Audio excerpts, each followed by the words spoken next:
Mengawali informasi hari ini, saudara, belakangan ini Pilkada Batam diwarnai dengan dugaan ketidaknetralan ASN. Hal tersebut terjadi setelah beberapa ASN dilaporkan ke Bawaslu. Bahkan salah satu lurah telah terbukti tidak netral. Pengamat politik menilai hal ini akan merugikan pemilih yang minim informasi tentang Pilkada Batam.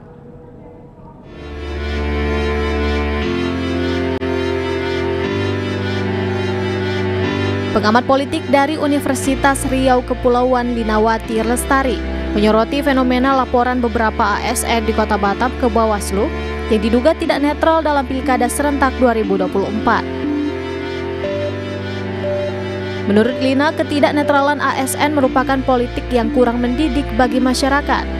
ASN harusnya mengedukasi masyarakat tentang politik yang benar, bukan secara langsung mengajak dan meminta masyarakat untuk memilih salah satu paslon. Lina meyakini ketidaknetralan para ASN tersebut murni dilakukan dalam keadaan sadar karena ASN tersebut memiliki tingkat pendidikan dan pengetahuan yang cukup banyak. Selain itu, ketidaknetralan ASN dapat terjadi akibat paksaan dari organisasi yang memiliki sifat hierarki serta faktor-faktor lain yang membuat mereka merasa aman-aman saja.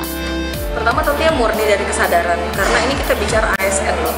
ASN itu punya tingkat pendidikan dan pengetahuan yang cukup banyak. Tentunya itu dari kesadaran diri mereka sendiri. Kemudian yang kedua, bisa jadi itu dari unsur paksaan karena organisasi kan sifatnya hierarkis begitu.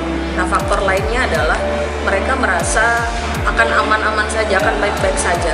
Jadi ketika melekat pada mereka ASN, mereka tidak akan mendapat sorotan yang cukup banyak begitu, tapi mereka lupa bahwa hari ini di era digitalisasi itu mengumpulkan bukti, mengumpulkan bentuk-bentuk tindakan yang di luar dari keprofesionalan itu cukup mudah gitu. Di sisi lain, Lina menilai ketidaknetralan ASN akan merugikan pemilih karena dapat membingungkan mereka dalam mengakses informasi. Hal ini juga dapat menguntungkan atau merugikan paslon. Jika isu tersebut berdampak positif, elektabilitas paslon akan meningkat. Sebaliknya, jika berdampak negatif, elektabilitas mereka akan turun. Kalau menurut saya urutannya yang paling merugikan adalah pemilih. Kenapa? Karena pemilih akan menjadi kebingungan begitu akan akses informasi yang didapatkan mereka. Pemilih hari ini kan punya informasi sedikit juga tidak bagus, punya informasi yang terlalu banyak juga tidak bagus, sehingga itu cukup membingungkan pemilih untuk menentukan paslonnya.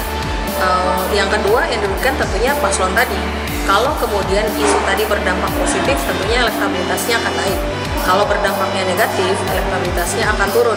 Tapi somehow dalam lagi-lagi era digital ini, kadang tidak viral itu tidak meningkatkan sesuatu.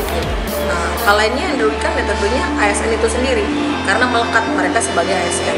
Bisa jadi penurunan dari jabatan yang dijabat sekarang, atau misalnya bisa juga sesuai aturan yang ada di BKN ya, penurunan masa jabatannya atau posisi jabatannya hari ini.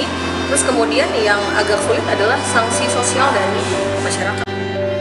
Lina menambahkan pilkada merupakan proses yang dinamis, di mana setiap instansi, baik penyelenggara, peserta, harus mengedukasi masyarakat secara maksimal.